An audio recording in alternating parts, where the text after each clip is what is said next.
Assalomu alaykum hurmatli obunachilar. Demak, bugun siz bilan gaplashadigan mavzuyimiz IELTS Writing Task 1 dagi eng mashhur bo'lgan savol turi trend.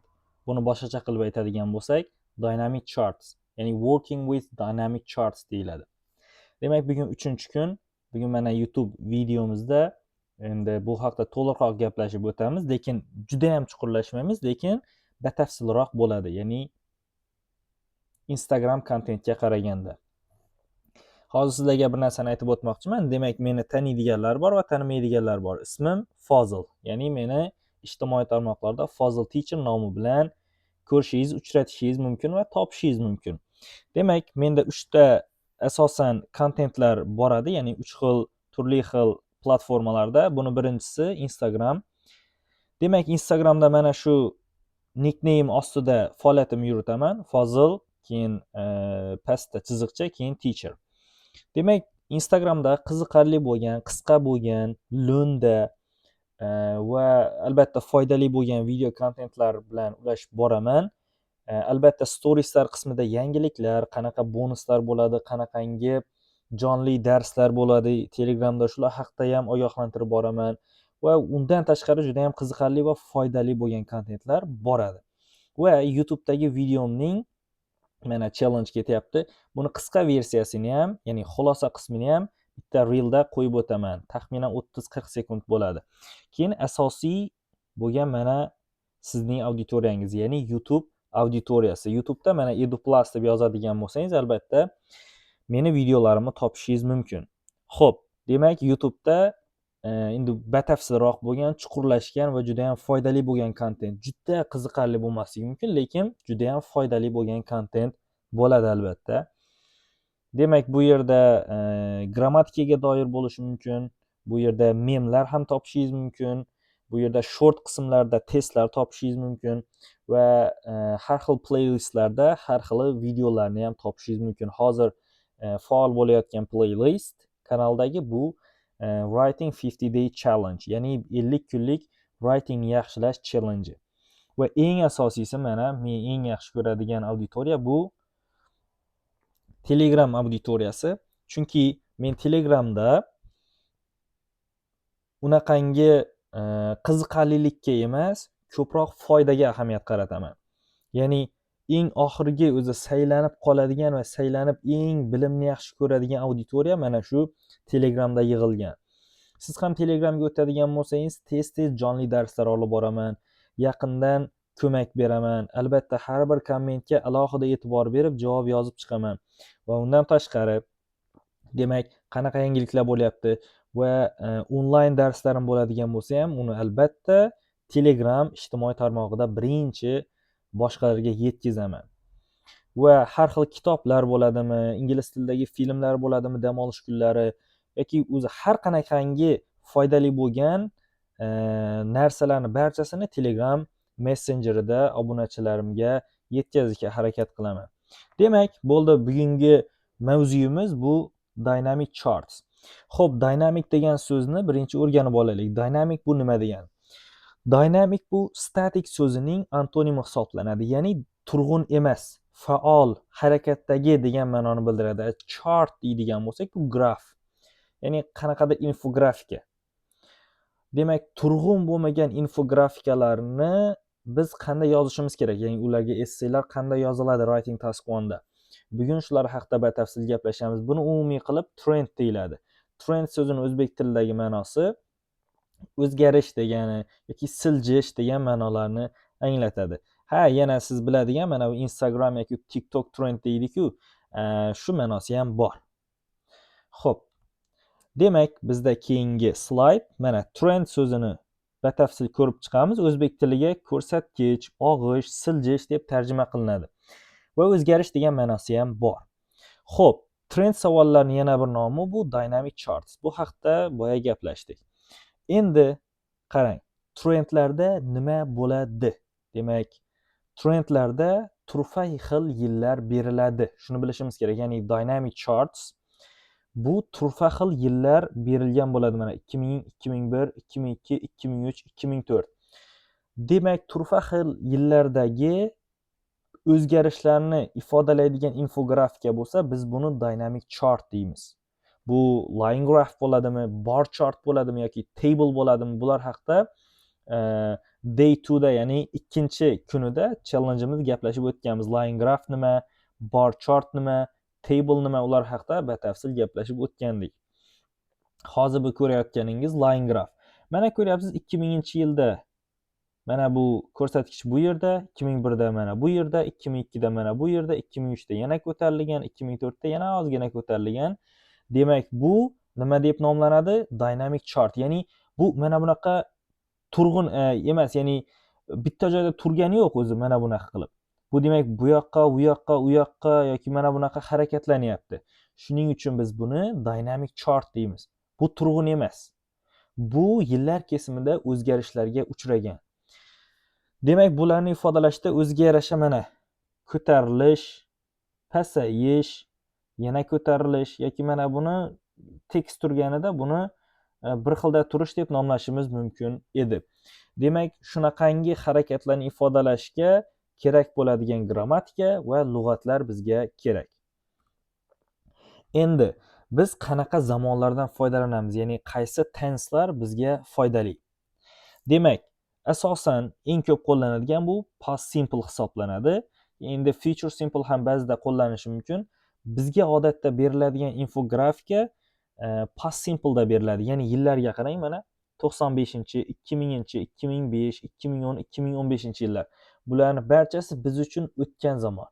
Mana shu o'tmishdagi bo'lib o'tgan ish harakatlar, mana bu tushgan, mana o'tmishda, bu ko'tarilgan, bu ham ko'tarilgan, ko'tarilgan, tushgan, ko'tarilgan. Demak, mana bu harakatlarni ifodalash uchun bizga o'tgan zamon verb kerak, ya'ni past simple dagi verb kerak. Bunga e'tibor beradigan bo'lsak, narigi infografikaga bu yerda ham line graph berilgan, lekin bularning barchasi biz uchun kelajak. Bu kelajakdagi taxminlar hisoblanadi. Demak, 2030, 2035, 2040, 2045, 2050 bularning barchasi biz uchun kelajak.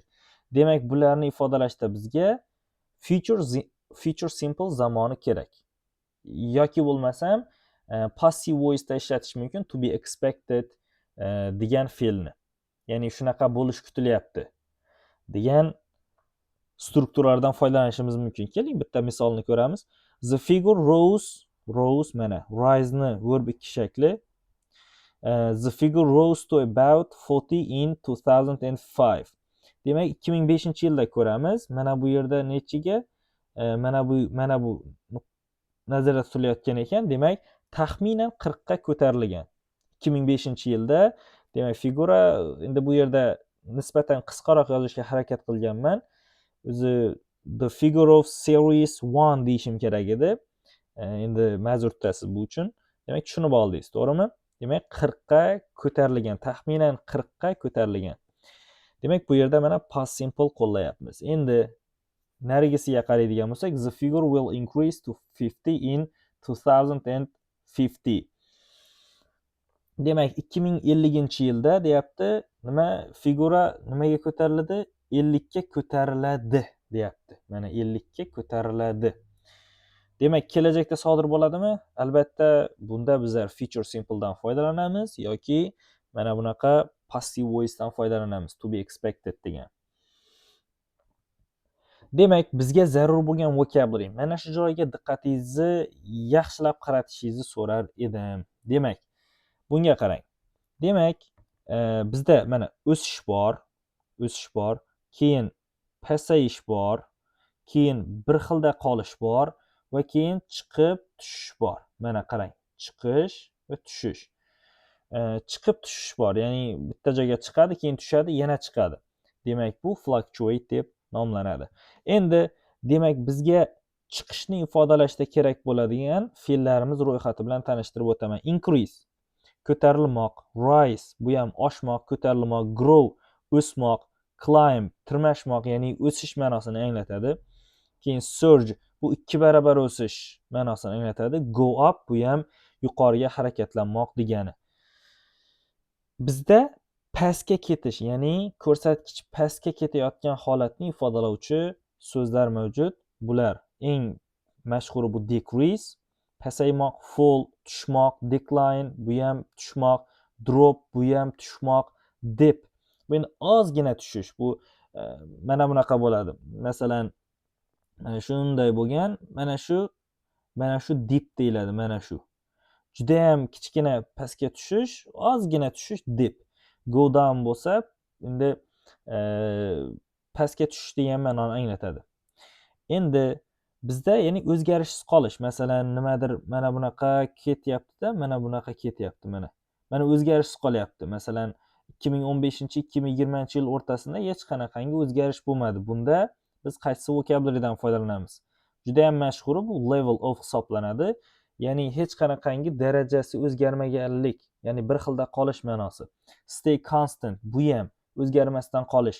Remain stable bu ham o'zgarishsiz qolish degani. Plateau bu ham tekis qolish degan ma'noni anglatadi. Ya'ni hech qanaqangi nima yo'q, faqat tekislik degan ma'noni bildiradi. Men hozir sizlarga yozib berayotganim barchasi fe'llar. Mana buni fe'l, mana bu ham fe'l, bu ham fe'l hisoblanadi.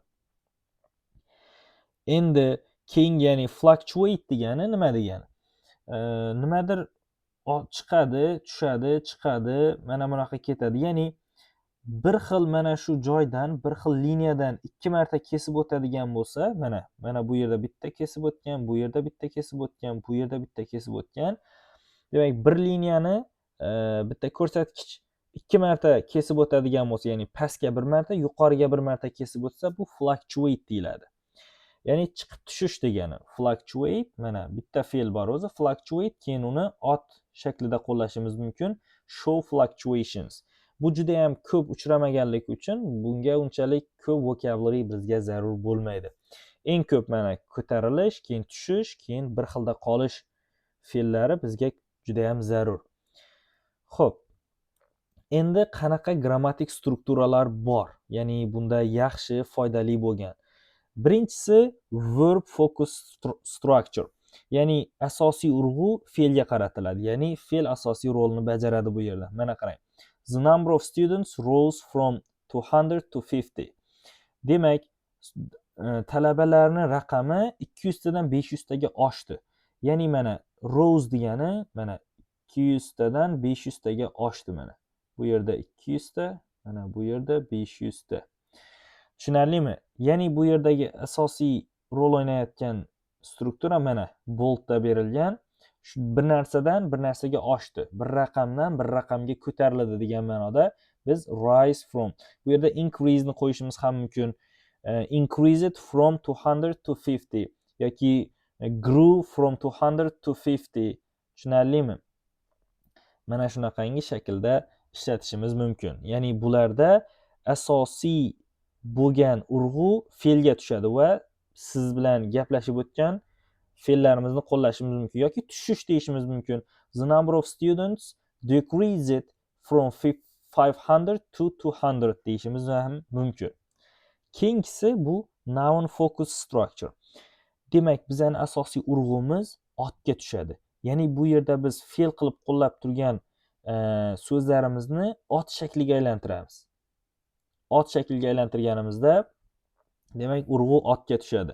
Va bu yerda biz there was yoki there were yoki there has been mana shunaqa, ya'ni there is, there are strukturasidan foydalanamiz. O'tgan zamon bo'lsa there was, there were.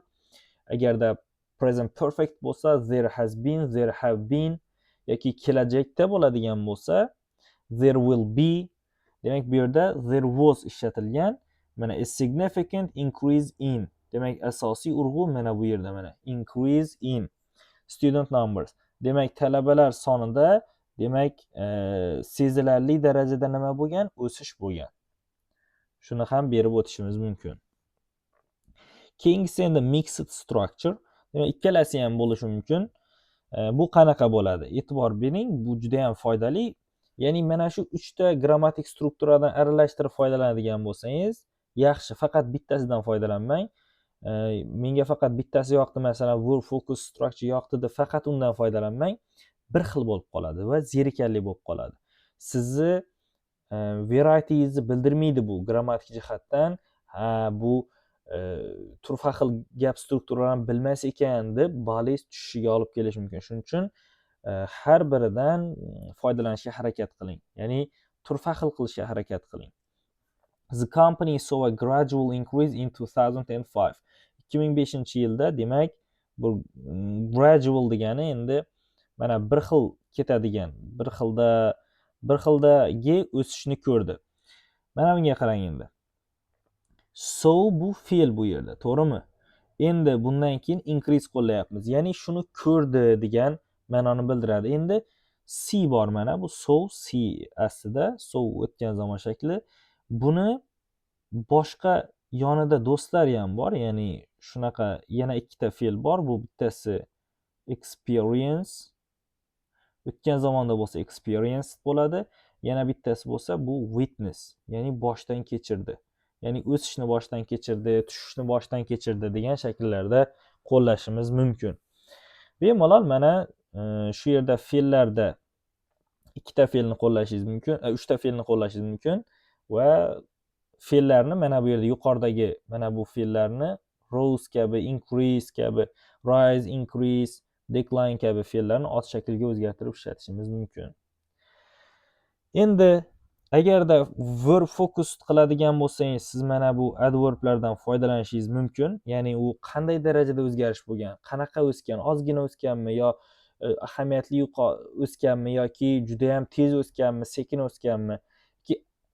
Ana shu o'sishlarni ot shaklda qo'llasak, biz ularni adjektiv shakldan foydalanishimiz kerak bo'ladi. Bilasizku, adverb verbning holatini ifodalasa, adjektiv nounning holatini ifodalaydi. Slightly ozgina, gradually bir xil tekisda, steadily bu ham bir xil tekisda, sharply keskin, ya'ni keskin o'sish, keskin tushish, keskin pasayish, dramatically bu ham mana shu ya'ni ulkan, yirik, significantly bu ham katta o'zgarishlarga nisbatan qo'llanadi. Bular endi shularning sifat shakllari. Slight, gradual, steady, sharp, dramatic, significant. Mana sales increased dramatically. Demak, savdolar yirik darajada o'sdi. There was a sharp drop in revenue. Mana sharp drop. Demak, keskin pasayish. Revenue'da keskin pasayish bo'ldi deyilyapti bu yerda. Demak, agarda bizning mana kontentimiz sizga foydali bo'lgan bo'lsa, demak yana tavsiya qilib o'taman. Instagramdagi sahifaga ham obuna bo'lib qo'ying. Unda qisqa, tez va odatda qiziqarli videolar jamlangan. Demak, YouTube'da bo'ladigan bo'lsa uzun va batafsil ma'lumotlar berib boriladi har bir mavzuga. Endi Telegramda bo'lsa chuqur tushuntirish, misol va mashqlar, albatta testlar bo'ladi. Testlarni yoddan chiqarmang. Xuddi mana shu mavzuga taalluqli bo'lgan testlarni siz Telegramda topishingiz mumkin. Demak, Day 3 degan postni tagida albatta shular haqida batafsil ma'lumotlar bor. Sizni Telegramda tarmoqdagi o'qituvchingiz men Fozil Teacher. Demak, albatta video yoqdi deb o'ylayman. Albatta bitta like ni ayamaysiz. Mana taxminan 20 daqiqacha ko'rib qo'ydingiz videoni.